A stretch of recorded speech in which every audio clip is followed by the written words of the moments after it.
Meus amados, então, nossa ideia é começar hoje aí uma série de estudos nessa carta tão importante, né? Todos os livros da Bíblia são importantes, mas alguns livros, ou cartas, alguns trechos da Escritura, conseguem condensar melhor a ideia de toda a Escritura.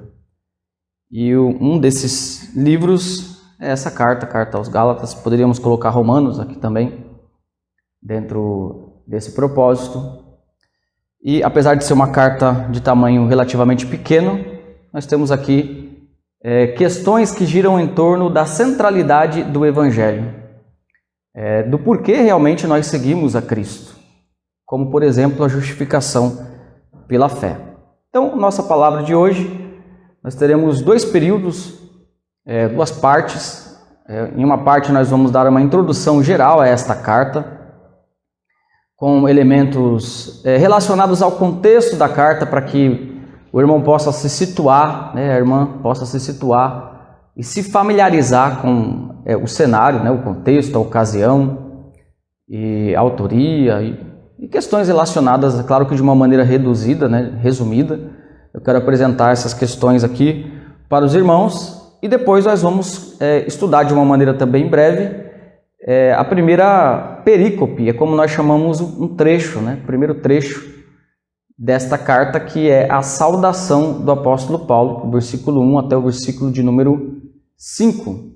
Então, vamos lá, irmãos?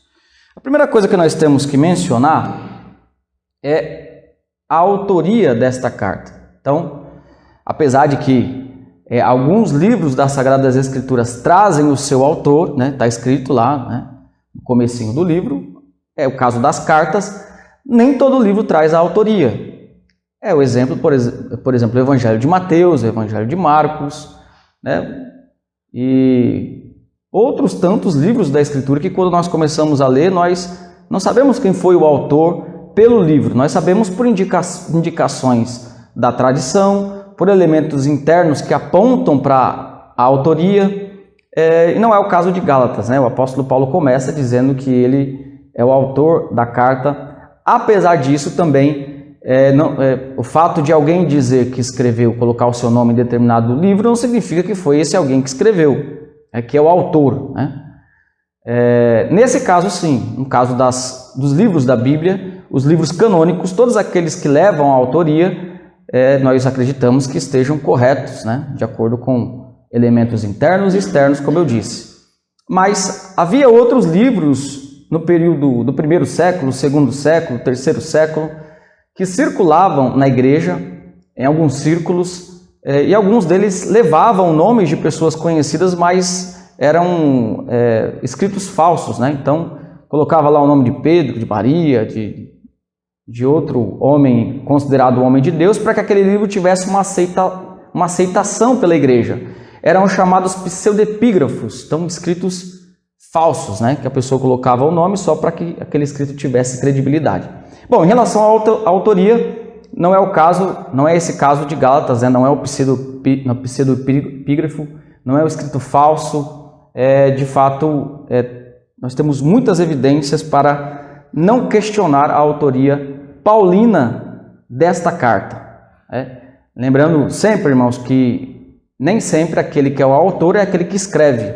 Algumas vezes Paulo usou pessoas para escrever as cartas, que ele era o autor. Um grande exemplo disso é a própria Bíblia como um todo. Quem que é o autor da Bíblia? Deus. Mas não foi Deus que escreveu. Então a autoria é uma coisa, aquele que escreve é outra. Em algumas cartas o apóstolo Paulo usou pessoas para escrever, mesmo sendo ele o autor. Bom, em relação à autoria, talvez essa carta seja menos questionada pelos críticos. Então, existem, vocês sabem disso, muitos críticos que procuram desconstruir alguns conceitos que nós temos como conceitos tradicionais, e a carta aí que talvez seja menos atacada seja Gálatas. Bom, em relação aos destinatários, é necessário a gente entender um pouco essa questão, porque dependendo de quem são esses destinatários, a data dessa carta vai mudar, e isso tem importância dentro dentro de todo o objetivo do apóstolo Paulo em escrever a carta. Uma coisa que se discute pouco, portanto, é que Paulo foi o autor dessa carta. Agora, para quem ele escreveu? Ele mesmo diz que escreve para os Gálatas. Mas que Gálatas? Quem era esse povo que morava na região da Galácia? Então, eu anotei aí um pouco da história dessa região. Foi no 3º século antes de Cristo que os gauleses fundaram um reino no interior da Ásia Menor. A Ásia Menor, toda aquela região que pega parte do Oriente Médio, especialmente Turquia. E sob o reinado de Amintas, no 1º século antes de Cristo, esse reino se estendeu até aquela região onde ficou chamada depois de Galácia. Quando os romanos assumiram o controle de toda aquela região, eles fizeram da Galácia uma província romana, que seria mais ou menos o que são os nossos estados, né? Os estados maiores e as cidades menores dentro dos estados. Então, cada província romana tinha cidades menores ali, cidades que faziam parte daquela província, né? Então, é mais ou menos como se fosse para nós os nossos estados. O problema é o seguinte, o problema é que o termo Gálatas pode se referir tanto àqueles que moravam dentro dessa província, mais ao norte, que eram aqueles Gálatas de etnia mesmo, né? Os gauleses que vieram, mas poderia se referir também àqueles que eram de várias etnias que moravam nessa mesma província, só que mais ao sul. Então, dependendo a quem Paulo estava se referindo, a data dessa carta ela vai mudar. Então, alguns defendem que Paulo escreveu para os Gálatas do norte. Então, a data seria uma data posterior, um pouco na época de Romanos, né, de outras cartas. Outros defendem que essa carta foi escrita aos Gálatas do sul. E aí seria, se isso for correto, essa foi provavelmente a primeira carta que o apóstolo Paulo escreveu. Nós seguimos o critério, apesar de ser muito discutível isso, os elementos que apontam, seguimos os elementos que apontam que o apóstolo Paulo escreveu essa carta para aqueles Gálatas do sul. Então, há alguns elementos que apontam para isso, há alguns argumentos que apontam para isso. Eu vou falar apenas alguns aqui para os irmãos. O primeiro aqui, nós temos informações de locais e pessoas do sul, mas não temos do norte da Galácia. Então, lembra-se daquelas viagens do apóstolo Paulo, a primeira viagem, lembra-se de Listra, né? Esses tempos eu preguei uma mensagem aqui na igreja sobre Listra, né? O apóstolo Paulo foi dado como morto, lá foi apedrejado. Aquela região é a Galácia do sul. Então, nós temos menções de cidades dessa região do sul, mas não temos do norte. Então, isso torna um pouco improvável, né? Na somatória de todos os argumentos, que Paulo tenha destinado essa carta para a Galácia do norte. O outro elemento é Atos 16:6, em que vai chamar essa região, de Frígio-Gálata. É mais um elemento também se identificando com a parte sul da Galácia. Um terceiro elemento importante é que, para que Paulo fizesse uma carta para se referir a mais de uma igreja, né, Antioquia, Listra, Icônio e Derbe, que são aquelas igrejas dessa região, o termo que caberia melhor era esse termo mesmo, Gálatas, né, para se referir àquela região. Então, esse é mais um argumento. Um quinto argumento é que é improvável que os adversários judeus de Paulo, é improvável que eles tenham ido até a Galácia do Norte para perseguir o apóstolo Paulo. Nós vemos, na verdade, que a bateria está acabando aqui. Antigamente durava muito essas baterias, né? Hoje dura bem pouquinho. Desse lado. Bom, nós temos essas evidências, né? Uma outra questão importante é que na Galácia do Sul que havia as estradas ali para que a igreja pudesse crescer. Então, eu estou dizendo esses argumentos para os irmãos, apesar de ser uma questão bastante discutível, há argumentos contrários, né? Para mostrar que a maioria dos teólogos que seguem uma linha mais tradicional, como é a nossa linha, eles acreditam que o apóstolo Paulo escreveu, então, essa carta para aqueles que estavam ali, aquelas cidades que estavam na Galácia do Sul, que foram fundadas pelo apóstolo Paulo e também com a ajuda do ministério de Barnabé. Portanto, essa nós podemos dizer que talvez seja a primeira carta que o apóstolo Paulo escreveu. Então, em relação aos destinatários, é isso que nós podemos mencionar de uma maneira resumida. Eu coloquei um mapa da região, é um mapa das 2 primeiras viagens do apóstolo Paulo. E a Galácia é essa região aqui toda verde, tá? Então, toda essa região aqui é a Galácia. Esses pontinhos aqui são as cidades que o apóstolo Paulo passou na sua primeira e segunda viagem missionária. Provavelmente o apóstolo Paulo enviou essa carta para essas igrejas aqui ao sul, por isso Galácia do Sul, né? No norte era um lugar de mais difícil acesso e não há menções assim de igreja, pelo menos naquela época, nessa região do norte.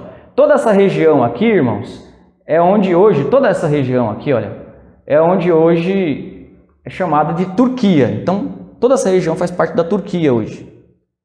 E para vocês se situarem melhor, aqui é Israel, né? Então, o Mar Mediterrâneo, o Mar Morto, então a China fica para cá a Rússia, para cá a Europa, né? Aqui já é parte da Europa, Grécia, Atenas.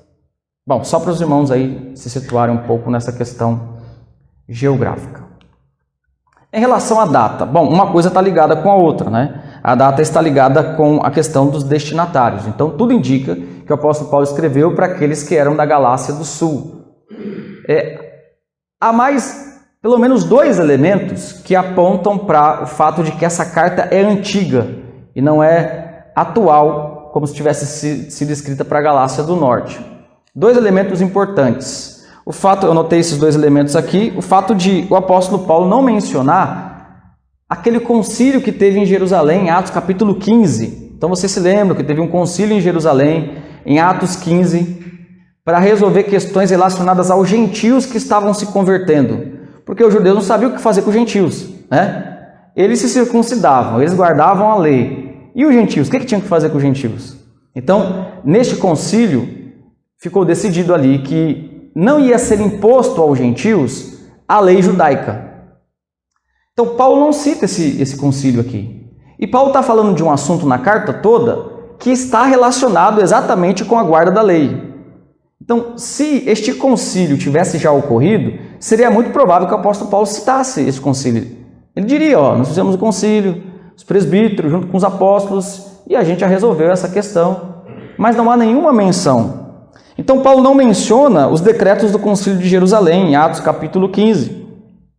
E também é bem mais adequado entender que essa repreensão que Paulo dá em Pedro aqui, ele diz, né, que em Antioquia ele encontrou com Pedro e, na nossa linguagem, né, Pedro estava fazendo 2 caras, né, estava comendo com judeus, aí quando chegavam os gentios, comendo com gentios, quando chegavam os judeus ali ele se afastava, né, ou seja, não estava muito bem definida essa questão. Então é muito provável que não tinha tido ainda este concílio chamado Concílio de Jerusalém, né, em Atos capítulo 15. Portanto, uma data próxima aí seria 48 depois de Cristo.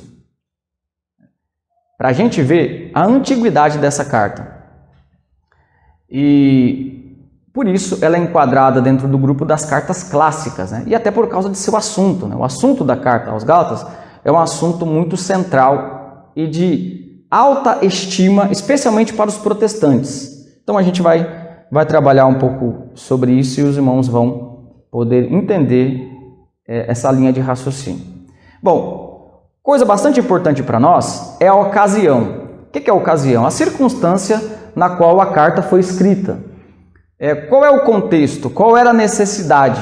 A gente sabe disso através de Atos dos Apóstolos, que nos apontam algumas evidências, e a gente sabe disso também através do próprio conteúdo da carta aos Gálatas.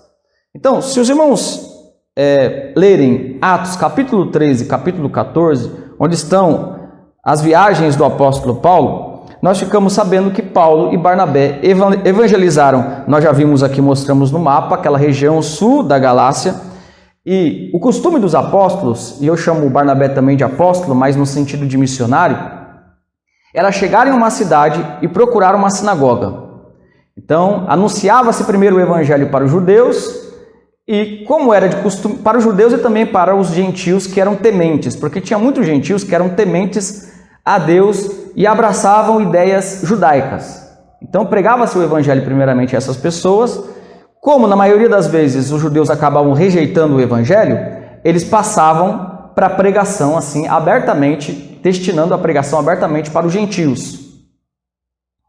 Em todas as cidades os judeus, nós vimos isso no contexto recentemente aqui, os judeus se levantavam contra os apóstolos,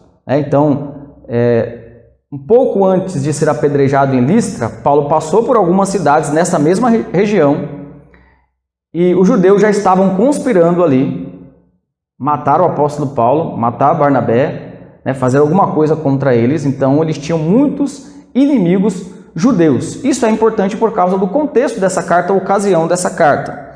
Então, ao que tudo indica, depois que os missionários saíram daquela região, um tempo depois, pessoas adentraram ali, podem ser judeus, ou mais provável, judeus cristãos, ou seja, judeus que se converteram ao cristianismo e que começaram ali a ter uma noção diferente da noção que o apóstolo Paulo tinha.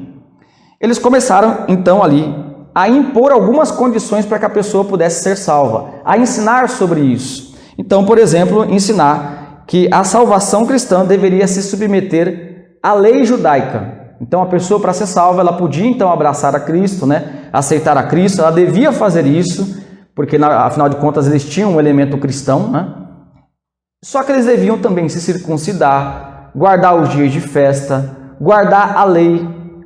Então, um termo é usado para se referir a essas pessoas, que é o termo judaizante. Judaizante é o cristão com ênfases judaicas. E hoje está cheio de judaizante aí. Quando a gente começar a estudar dentro da carta mesmo, a gente vai fazer aplicações sobre aquilo que a gente tem vivido, Ou você nunca viu uma igreja que tem a Arca da Aliança lá, Já deve ter visto algum vídeo, alguma coisa assim, Então, esses são elementos judaizantes, Pessoas que ungem obreiros na igreja com chofar, como era feito no Antigo Testamento. Bom, todos esses elementos são elementos judaizantes que acabam, de determinada maneira, de certa maneira, ofuscando a cruz de Cristo e a graça de Deus e colocando ali regras, cerimônias, para que a pessoa possa alcançar uma graça maior. Se eu tocar nessa Arca da Aliança aqui, então, as igrejas colocam a Arca da Aliança, Se a pessoa tocar lá, a pessoa vai ser mais abençoada, Então, era exatamente tudo isso que os apóstolos combateram, especialmente o apóstolo Paulo, que tinha um ministério mais voltado para os gentios. Isso a gente vai ver também. Com base no conteúdo de Gálatas, nós ficamos sabendo também de uma outra questão importante que nós vamos trabalhar, que é o fato de que estes falsos pregadores, ou falsos irmãos, ou irmãos que estavam em dúvidas em relação a essa questão da lei e da fé, muitos deles acabavam rejeitando o apostolado de Paulo. Vários argumentos eram usados. Por exemplo, Paulo não é um dos 12 apóstolos. Então eles diziam, o apóstolo Paulo não tem autoridade para dizer para a gente que a gente não precisa guardar a lei. Afinal de contas, o apóstolo Paulo não é um dos 12, ele veio depois. Então, vários argumentos eram usados para tentar trazer assim um descrédito à imagem apostólica do apóstolo Paulo. E por isso que o apóstolo Paulo, os irmãos vão perceber, ele defende muito o seu apostolado nessa carta. Isso aconteceu também na igreja de Corinto, 1 Coríntios, 2 Coríntios, mas também aconteceu no contexto aqui das igrejas da Galácia. Então lembremos que não era só uma igreja, Eram as igrejas que estavam nessa província romana da Galácia. Bom?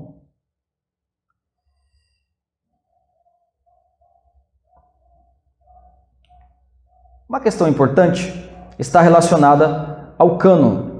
O que é o cânon? Cânon é a lista dos inspirados. O próprio Deus, ele conduziu um processo de canonização dos livros que Deus mesmo considerava inspirado. Nós acreditamos que Deus está por trás do processo de canonização dos livros da Bíblia. E no Novo Testamento, esse processo aconteceu de uma maneira diversa. Não foram todos os livros que foram aceitos assim, logo de cara, como inspirados. Então, se você pegar ali no Novo Testamento, de Tiago até Apocalipse, todos esses livros demoraram um pouco mais para serem aceitos como inspirados. Eles chamam essa lista de livros de antilegômena. Eles tiveram um pouco mais de dificuldade, mas a igreja acabou aceitando e a providência de Deus, né, fez com que todo o processo da igreja, da tradição lá do começo, fosse usado para que a gente chegasse a essa lista de 27 livros. E em relação ao cânon, essa carta não teve praticamente nenhum problema. Então, por exemplo, eu coloquei aqui a frase do Burton, né? Alguém pode ler para nós essa frase? Não há nenhuma outra carta que tenha melhores condições de ser considerada obra de Paulo e Gálatas. Então, percebam que não há muitos questionamentos em relação à autoria de Paulo e à canonicidade dessa carta. Isso já foi escrita e a igreja, assim, logo de cara já aceitou essa carta como inspirada. Essa carta, vejam, iria circular, né, entre as igrejas. É um negócio bem diferente do que acontece hoje. Hoje a gente praticamente não consegue nem entender como acontecia na época, né? Hoje, com a invenção da imprensa e elementos digitais, é bem diferente mesmo. Bom, e finalizando aí essa questão contextual, desculpe, ainda tem a estrutura, mas finalizando essa parte mais relacionada à história, ao contexto histórico, em relação à contribuição de Gálatas, acreditamos que a maior contribuição dessa carta tem sido realmente mostrar que a salvação ela é única e exclusivamente pela fé em Jesus Cristo e não é pelas obras. Então essa carta é uma carta com o perdão do anacronismo, né? Porque a Reforma Protestante aconteceu bem depois dessa carta ter sido escrita, né? Mas essa carta é uma carta protestante, né? No seu pensamento, né? A defesa que Paulo faz da justificação pela fé, de que a pessoa é justificada pela fé e não pelas obras, é muito importante nessa carta, por isso que ela tem sido chamada pelos protestantes de Carta da Liberdade Cristã. Então é nessa carta que nós percebemos de uma maneira assim muito clara, em outros livros da Bíblia também, mas de uma maneira muito especial em Gálatas, nós percebemos essa questão da liberdade cristã. E por fim, irmãos, a gente vai seguir essa estrutura aqui. É claro que cada uma dessas divisões, que são 6 divisões, cada uma delas tem uma série de subdivisões, exceto as 2 primeiras partes, né, que não tem nenhuma subdivisão. Mas nós vamos seguir essa estrutura.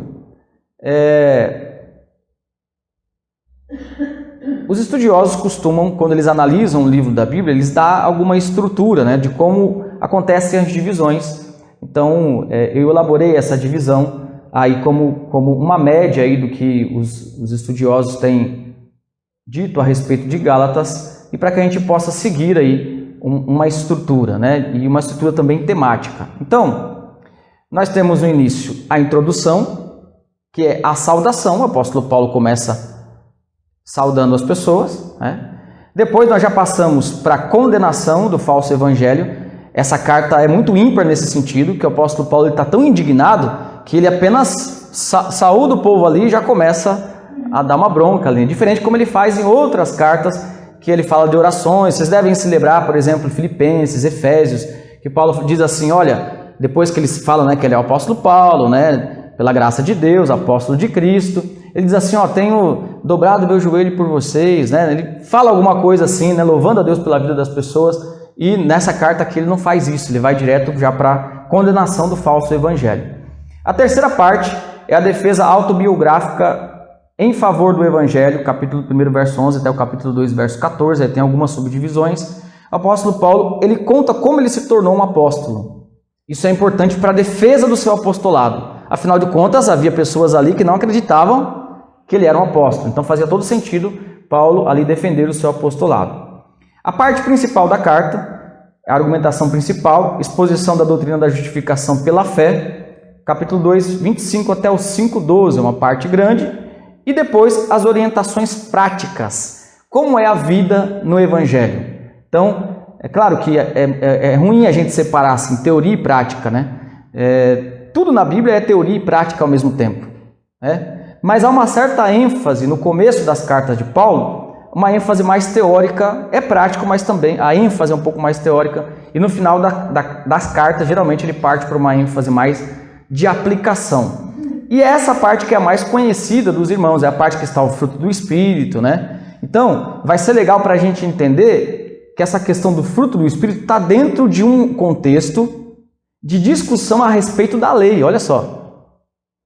Então, por isso que é importante a gente estudar a Bíblia expositivamente, para que a gente entenda aquele texto dentro do objetivo do autor. Senão a gente fica igual o mundo evangélico por aí, né? Conhece um monte de texto, mas nem sonha com o texto, né? É ruim quando isso acontece, porque a gente acaba, às vezes, manipulando o texto para dizer uma coisa, né, que a gente uma coisa que os autores originais não quiseram dizer. Bom? E por último, no encerramento, os comentários e saudações finais, capítulo 6, versículo 1 até o 18. Terminamos então, irmãos, essa parte mais contextual e vamos então para essa carta propriamente dita. Alguma pergunta sobre essa parte que nós vimos até agora, de uma forma resumida, claro?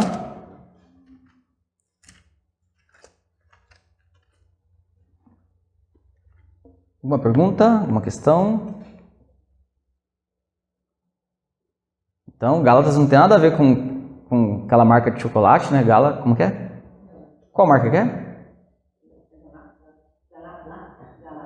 Olha só, quem sabe isso aí é porque gosta de chocolate, hein?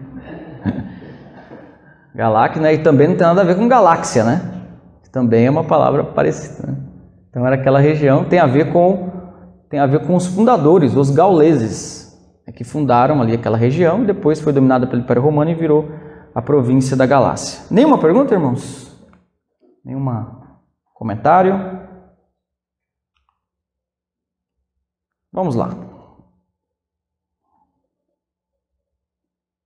Versículo 1 até o versículo de número 5, então, nós vamos começar aí com a saudação. É um trecho pequeno, e apesar de ser pequeno, na Bíblia nada é tão simples assim, né? Sempre tem muitas coisas para se discutir, para se falar. Sempre tem, mesmo em textos assim que parecem bem simples. Bom, Paulo adota aqui uma estrutura básica que era usada na saudação no tempo dele. Então, as cartas, né, as epístolas no tempo de Paulo usavam esse tipo de saudação. Paulo modifica um pouco a saudação e dá um tom assim de cristianismo na saudação, né? Então, já havia naquele tempo o costume de dizer graça no começo da saudação, né? Essa saudação grega, né? A graça, caris, a saudação grega. Ele coloca graça a vós, ele coloca esse elemento, né? Que a graça seja com vocês, né? No comecinho, ele adiciona ali também algumas informações a respeito dele e também dos destinatários, mesmo que sejam informações rápidas, e ocasionalmente, em algumas circunstâncias, o apóstolo Paulo também faz um resuminho do que vai ser tratado na carta toda. Então, a gente pode dizer que existe isso nessa saudação aqui, e é isso que a gente vai ver. Bom, vamos dividir essa saudação da seguinte maneira. Essa saudação, ela responde algumas perguntas. A primeira coisa, quem é o autor? Também quem são os destinatários? O que Paulo deseja para aqueles crentes nessa saudação? E da parte de quem o apóstolo Paulo está falando. Então nós temos esses 4 elementos nessa saudação. Vamos ao primeiro elemento? Quem é o autor, né? O apóstolo Paulo começa dizendo aí: apóstolo Paulo, ou Paulo, apóstolo, não da parte de homens, nem por intermédio de homem algum, mas por Jesus Cristo e por Deus Pai, que o ressuscitou dentre os mortos. Aqui nós já começamos a perceber o apóstolo Paulo falando aqui quem é o autor dessa carta. Então, é ele que está, ele, o apóstolo Paulo. Esse termo apóstolo, irmãos, ele é usado de diversas maneiras na Escritura. Esse termo é usado num sentido mais amplo para designar missionários. Então, por exemplo, esse termo é usado em relação a Barnabé. Barnabé não era um apóstolo no sentido que Paulo era.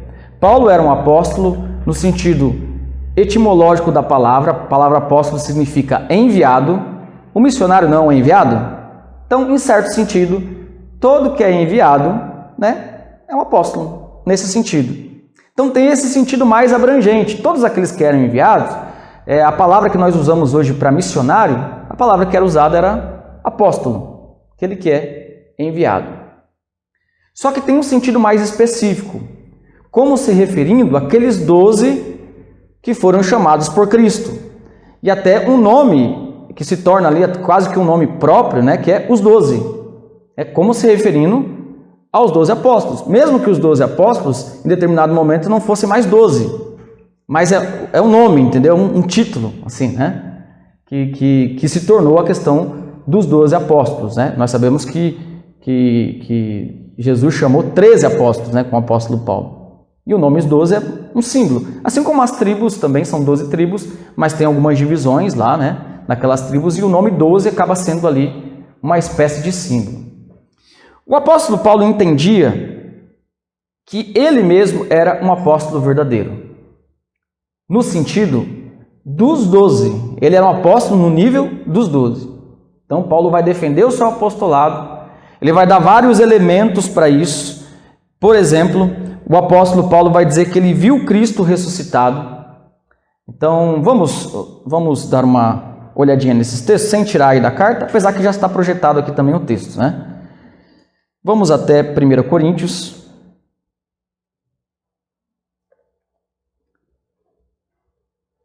capítulo 15, versículo 8.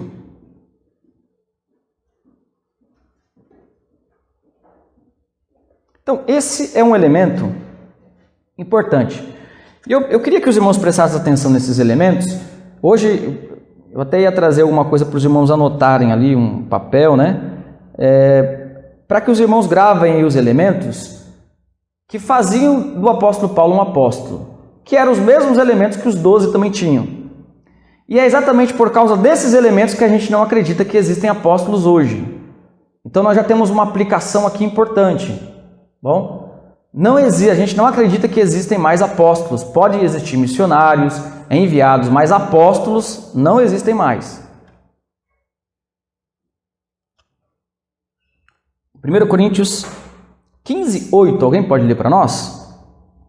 E afinal, depois de tudo foi visto também por mim, como por um nascido.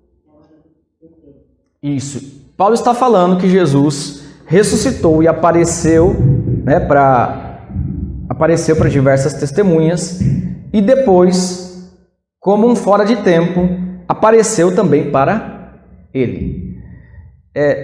Paulo está falando aqui de uma visão, não de uma visão espiritual de Cristo. Ele não viu Cristo espiritualmente. Há uma diferença, tá? Então nós devemos fazer uma distinção entre ter uma visão de Cristo e ver Cristo literalmente. Bom, como que nós podemos ver essa distinção? O apóstolo João em Apocalipse, ele teve uma visão de Cristo, né? Os olhos como chama de fogo, tá? Os pés reluzentes, aquela visão gloriosa. Era uma visão, não era o Cristo literalmente. O apóstolo Paulo está dizendo aqui, em 1 Coríntios capítulo 15, o texto que a irmã leu, que ele viu Cristo ressuscitado. Quer dizer, viu Cristo em corpo, em carne e osso. Cristo apareceu para ele. Então, esse é um elemento primordial para quem quer ser um apóstolo, né? Tem que ver Cristo em carne e osso. Então, só nesse elemento aqui a gente já elimina, né, todo esse pessoal aí que se chama de apóstolo. As pessoas têm usado muito títulos eclesiásticos para ganhar autoridade. Então, bispo, apóstolo, alguns usam títulos que têm uma conotação um pouco mais humilde para mostrar humildade. Então, irmão, servo, missionário. Mas esses títulos, eles não dizem muita coisa, tá? No sentido de que não adianta eu querer atribuir um título a mim para querer ali ter alguma influência, né? Especialmente quando se trata do apostolado, tá bom? Então, o apóstolo Paulo, ele viu Cristo fisicamente e literalmente. O apóstolo Paulo também, esse é um segundo elemento importante, o apóstolo Paulo também recebeu revelações de Deus, e não só revelações no sentido de coisas novas, mas no sentido de interpretações inspiradas de textos do Antigo Testamento. Porque quando a gente fala assim, recebeu revelação, é uma coisa nova, né? Não, Paulo não. Algumas vezes sim, aparecem elementos novos que são características só do Novo Testamento e não estava assim revelado no Antigo Testamento. Mas na maioria das vezes a inspiração aconteceu na vida do apóstolo Paulo em ele simplesmente interpretando os textos do Antigo Testamento. Isso vai acontecer nessa carta quando Paulo, inspirado por Deus, usa a comparação de Sara e Agar, daquele evento histórico do Antigo Testamento. Paulo fala que uma simboliza a graça e outra simboliza a lei. Paulo teve uma revelação, foi inspirado, só que um elemento que já existia. Então, Paulo foi usado para escrever o cânon. Hoje, essas pessoas que se intitulam apóstolo, será que o que elas escreverem vira Bíblia? Ou não? Não, né? Então, há uma grande diferença entre os apóstolos da Bíblia e os apóstolos que se nomeiam hoje em dia. E uma outra questão também importante foram as evidências visíveis. Evidência já aponta para algo que se pode ver, né? As evidências do apostolado do apóstolo Paulo, que foram as fundações das igrejas, as suas viagens missionárias. Ele fundou igrejas, ele fez milagres, maravilhas, coisas que também a gente não vê assim nos nossos dias, pelo menos não de uma maneira tão clara. Sempre é alguma coisa mais obscura, né? Estava com dor de barriga, sempre as pessoas ficam sabendo de alguém que aconteceu tal coisa, não era uma coisa tão clara. Por exemplo, a gente estudou recentemente aqui o que aconteceu com o apóstolo Paulo em Listra, né? E um aleijado de nascença ser curado e sair pulando, né? Todo mundo conhecia, a cidade ficou, todo mundo evidenciou que foi um milagre. Então hoje as coisas são um pouco mais, as histórias assim, são um pouco mais mal contadas, assim, né? Então, estes apóstolos de hoje em dia, eu acredito que eles não tenham essas evidências. E uma outra evidência que a gente poderia adicionar, eu nem anotei aqui, mas é bom a gente adicionar todas essas questões, é o que aconteceu em Atos dos Apóstolos. O que aconteceu em Atos dos Apóstolos? Os apóstolos sabiam que eles iriam morrer. Se fosse para existir uma sucessão de apóstolos, o que eles fariam? Eles passariam de igreja em igreja, orando para que Deus revelasse qual era o próximo apóstolo. Mas os apóstolos fizeram isso? Não. Não fizeram. Inclusive, Atos dos Apóstolos vai dizer que o apóstolo Paulo passava de cidade em cidade promovendo a eleição de presbíteros. Não seria muito dizer? Seria muito dizer que o apóstolo Paulo era presbiteriano? Promovia a eleição. Diferente do chamado do apóstolo, que é chamado por Cristo, com exceção de Matias. Com exceção de Matias, que foi um caso à parte que entrou no lugar de Judas. Mas todos os demais foram chamados diretamente por Cristo, apesar de que Matias também andou com Jesus. Então, ele tem esse elemento. Eu estou falando da escolha ali, né? Ficou entre ele e outro ali, que eles lançaram sorte. Então, irmãos, o apóstolo Paulo passava e eles entenderam, cidade em cidade, que Deus queria que os presbíteros, que eram os pastores da época, ficassem na liderança da igreja, um conjunto de presbíteros. Essa ideia veio dos anciãos de Israel, não é nada novo, não é nada inventado. Os anciãos de Israel, Israel era administrado dessa maneira, os anciãos eram eleitos, né? Ali nós temos elementos disso no Antigo Testamento, e por isso, inclusive, que a palavra grega presbítero significa ancião. A palavra presbítero significa ancião, porque tem uma ligação, né? Por essas e outras, irmãos, que nós não acreditamos que existe um ministério apostólico hoje. Mas o principal para nós aqui é que Paulo, ele diz que ele não é um apóstolo da parte de homens, ele não foi escolhido por homem. O que ele está querendo dizer de uma forma resumida, que ele vai trabalhar melhor e posteriormente, é que ele tem todos os elementos de um verdadeiro apóstolo de nosso Senhor e Salvador, Jesus Cristo.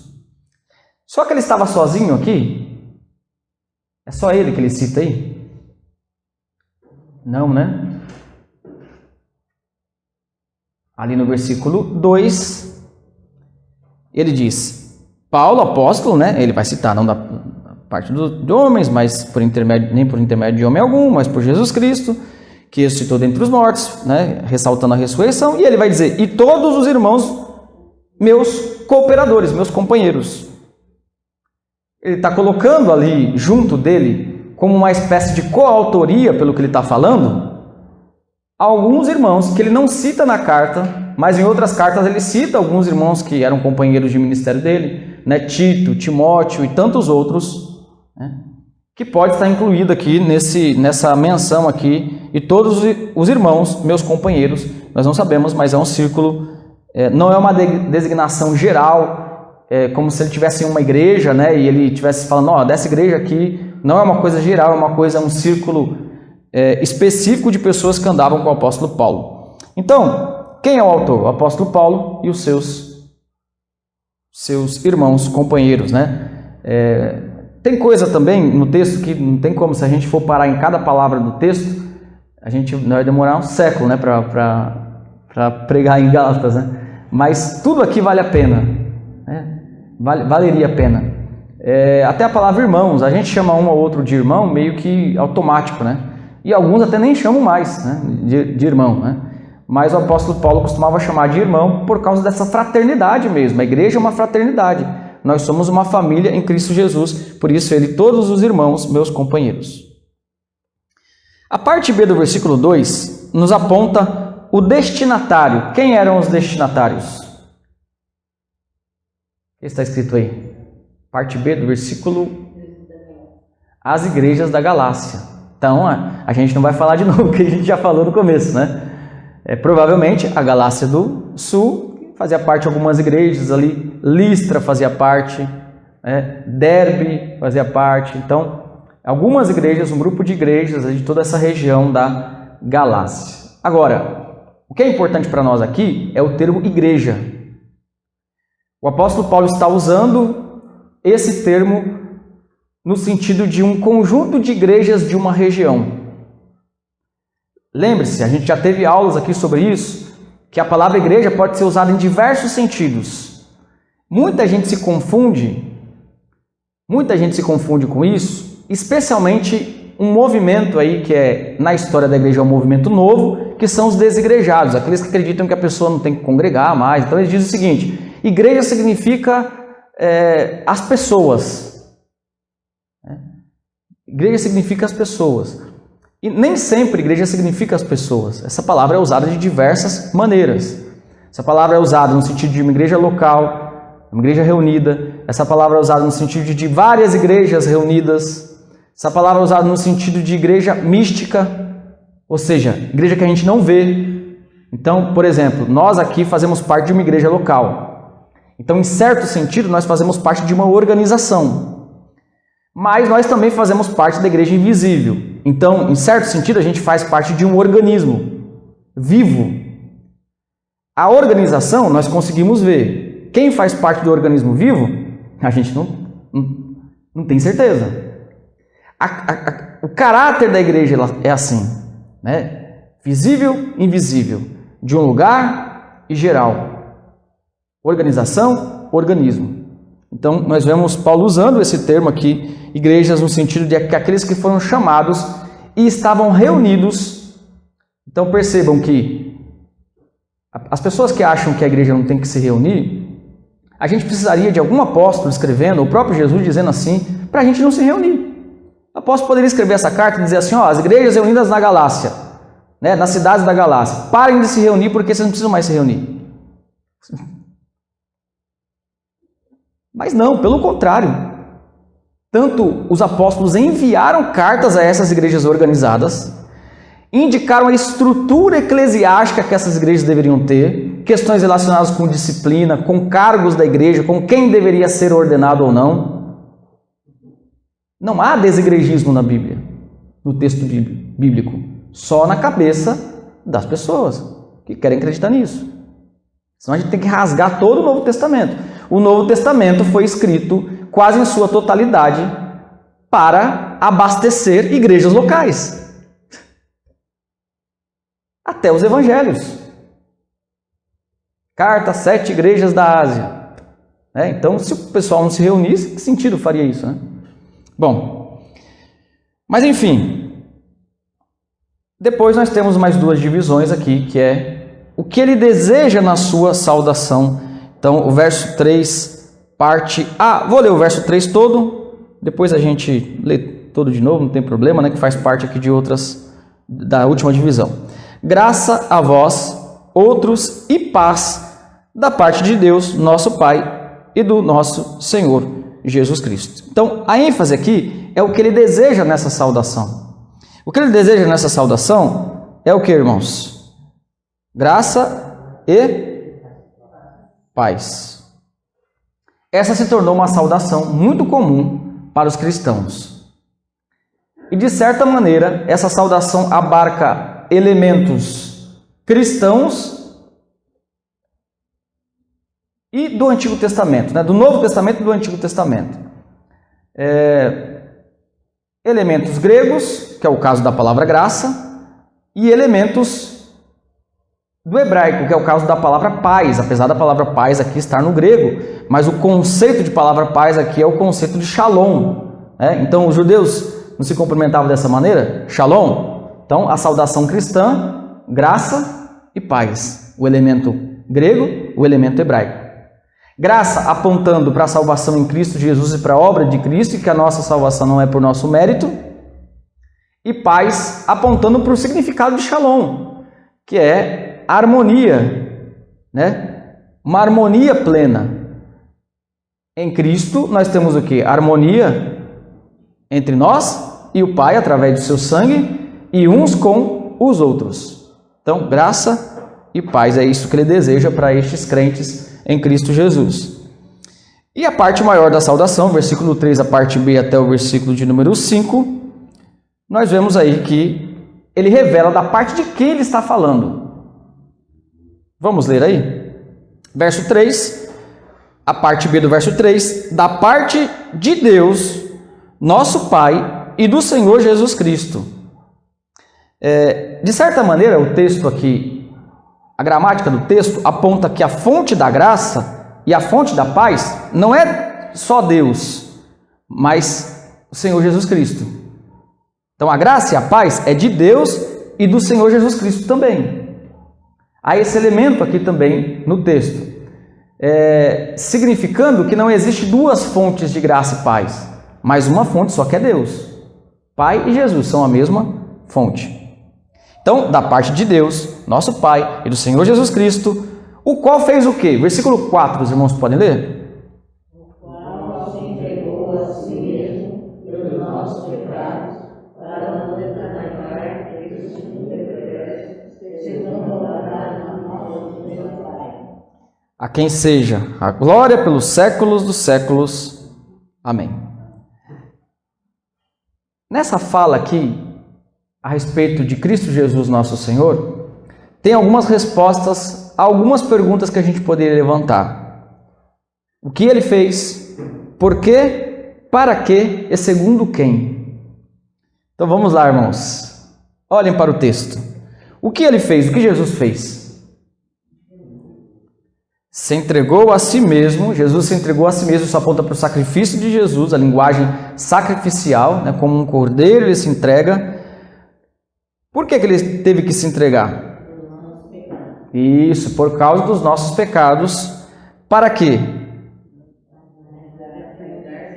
Isso, o objetivo então era nos tirar deste mundo. Então esse sentido, talvez até sentido da raiz da palavra igreja, né? Que são chamados para fora. Então, para nos tirar do mundo e no sentido do pensamento do mundo, daquilo que o mundo pensa. O apóstolo Paulo não está falando isso aqui em vão, ele está começando essa saudação porque ele vai trabalhar exatamente o ponto em que aqueles crentes se esqueceram disso. Se esqueceram de que é o sangue de Jesus, o sacrifício de Jesus, que retira a pessoa do mundo. Por quê? Para quê? Segundo quem? Segundo quem ele fez isso? Isso, de acordo, né? O segundo, de acordo com a vontade de nosso Deus e Pai.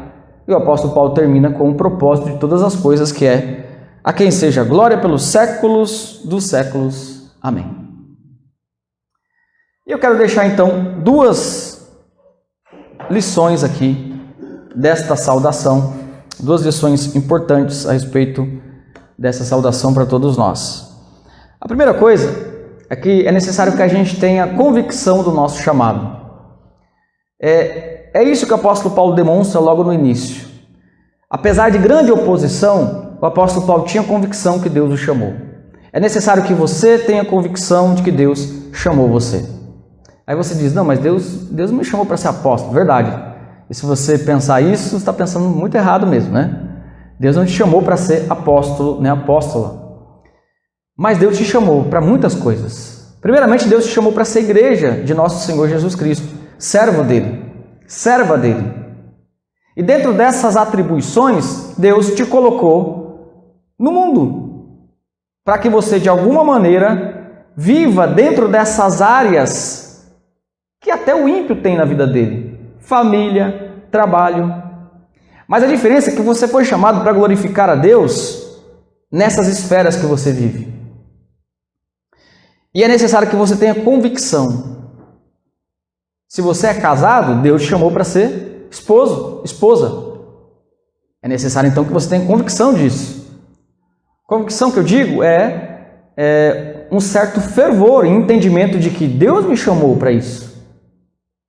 Eu estou fazendo isso para Deus. Quando a esposa prepara lá, né, o alimento, ou quando a esposa vai trabalhar, volta, faz alguma coisa lá para os filhos, você está fazendo isso primeiramente para Deus. Quando você trabalha, você está fazendo isso primeiramente para Deus. Os pais estão cuidando dos filhos primeiramente para Deus. E é verdade, irmãos, que assim como havia muitos elementos que poderiam tirar a certeza do apóstolo Paulo, havia muitos elementos. É verdade também que há muitos elementos que podem tirar a nossa certeza, tentando nos fazer desanimar das nossas vocações. Poxa, meu filho, né, tem que criar filho nesse mundo, né? Mas Deus te chamou para isso. Cônjuge, trabalho, todas as áreas, na igreja, a pregação do evangelho, você foi chamado para isso. E é necessário então que você tenha convicção. É interessante como o apóstolo Paulo, ele tem essa tamanha convicção. Porque aconteciam 2 coisas em relação que poderiam atrapalhar essa convicção do apóstolo. 2 coisas. Primeiro, havia muita rejeição. As igrejas não eram, às vezes a gente imagina o primeiro século, né? Todo mundo cheio do Espírito Santo falando em línguas, né? Oh, uma maravilha, né? Não é isso não. Em cada igreja tinha o seu problema, e muitos problemas, e tinham aqueles, inclusive, que não acreditavam que Paulo era um apóstolo. Não se submetiam ao seu apostolado. Portanto, não estavam se submetendo a Deus. Porque Deus levantou o apóstolo Paulo. Pessoas que não aceitavam o seu apostolado. Um segundo elemento, perseguição. Imagine que nós fôssemos perseguidos por exercer a nossa função, a nossa vocação como pais, como esposo, esposa, como membros. Se a nossa geração já desanima sem nenhuma perseguição, imagine com perseguição. Então, esse texto está aqui, é a primeira aplicação que eu faço para que você tenha convicção de que Deus te chamou. Quanto mais cedo nós tivermos essa convicção, melhor a gente vai fazer as coisas para a glória de Deus e a gente não vai ser surpreendido, porque Deus vai nos cobrar porque Ele nos chamou. Então, glorifica a Deus tratando a sua esposa da devida maneira, o seu esposo, seus filhos, no seu trabalho. Porque, em primeiro lugar, você está ali vocacionado por Deus para fazer algo para a glória dele. O apóstolo teve o seu chamado, que nenhum chamado se compara ao apostolado. Mas nós estamos na sociedade. Não significa que Deus não está agindo, não significa que Deus não está chamando. Inclusive, irmãos, a doutrina da vocação é uma doutrina calvinista. Nós, presbiterianos, deveríamos pegar a bandeira da vocação e levantar. Em que sentido? No sentido de que foi através da sistematização do estudo sobre esse assunto de João Calvino que as igrejas, as pessoas, os crentes começaram a valorizar as suas funções na sociedade. Antes se pensava, não, camarada é lavrador, camarada é marceneiro, camarada é pedreiro. Antes da Reforma Protestante, muitos acreditavam que isso é uma profissão menor do que o clero. O clero é importante, né?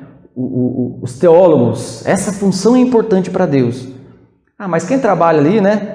Tem o seu trabalho, isso aí são os leigos. Então havia sim um certo menosprezo pelas funções de modo geral. Então o que a reforma trouxe para nós foi essa ideia de que se você tem a oportunidade, tem um trabalho em que você simplesmente lava um chão, Deus te chamou para isso e você tem que fazer isso para a glória do nome dele.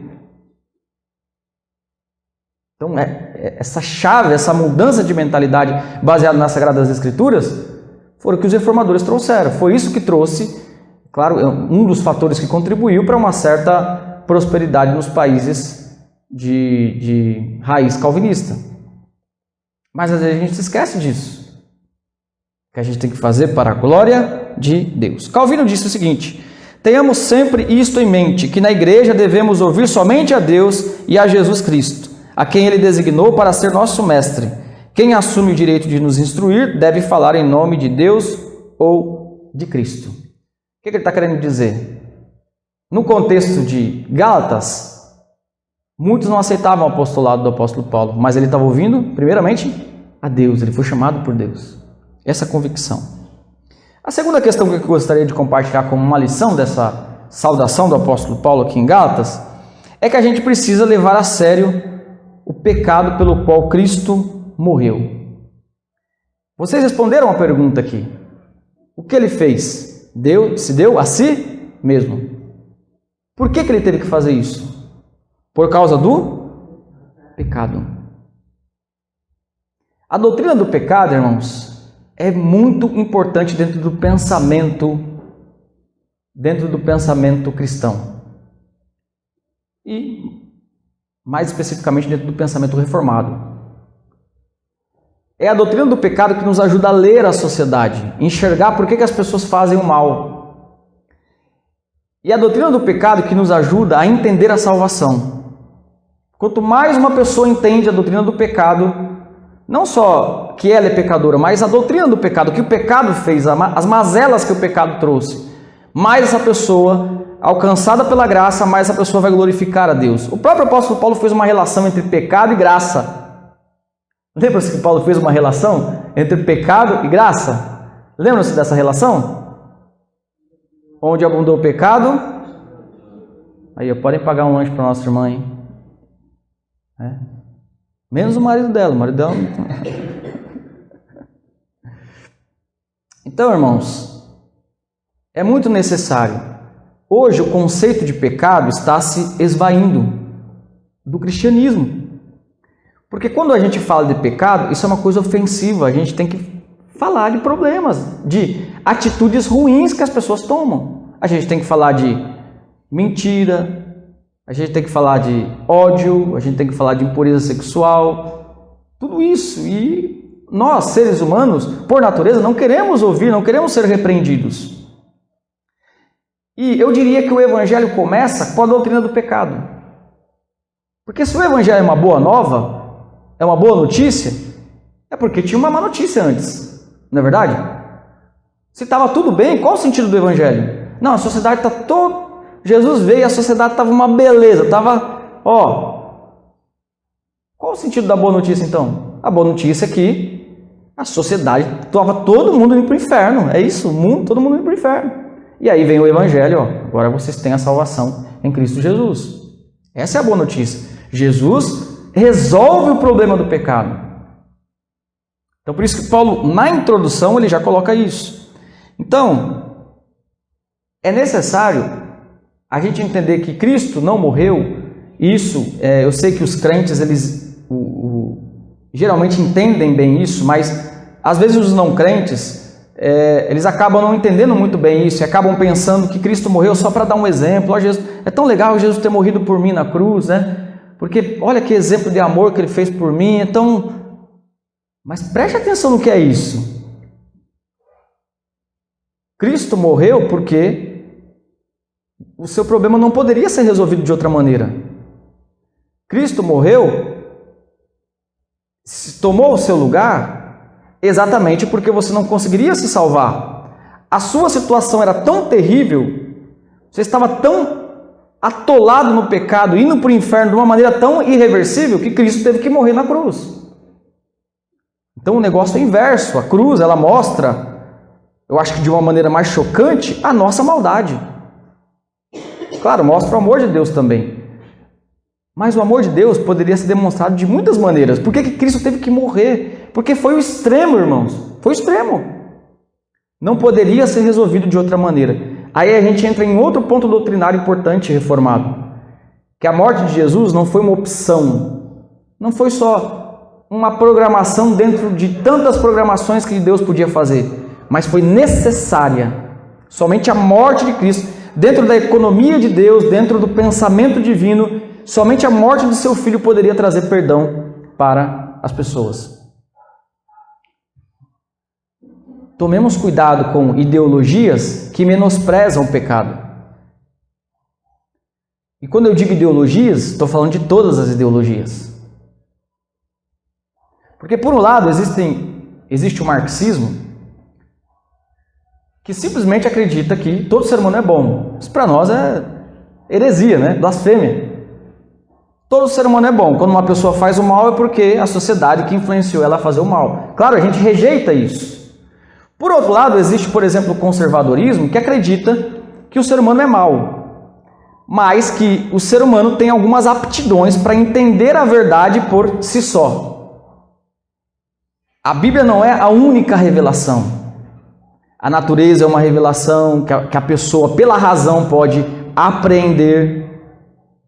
Isso também é antibíblico. Não é possível chegar à verdade sem a influência de Deus. O conceito de livre-arbítrio, que está muito ligado ao conservadorismo político. Então, os pensamentos humanos, eles são úteis em determinado ponto que eles concordam com a Bíblia. Se choca com a Bíblia, os pensamentos estão errados nesses pontos que eles se chocam. Por isso que a gente não deve abraçar nenhum pensamento como visão de mundo nossa. A nossa visão de mundo não é ideológica, é cristã. A cosmovisão cristã. Portanto, vamos rejeitar todo pensamento que fere essa doutrina do pecado. Se os nossos irmãos da Galácia tivessem se lembrado disso, eles se lembrariam que a salvação não é pelos méritos humanos. Nada que façamos pode nos salvar. Amém, irmãos? Os irmãos têm alguma pergunta, algum comentário?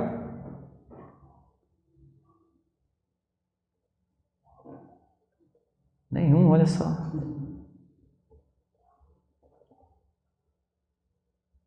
Querem fazer uma viagem para Galácia?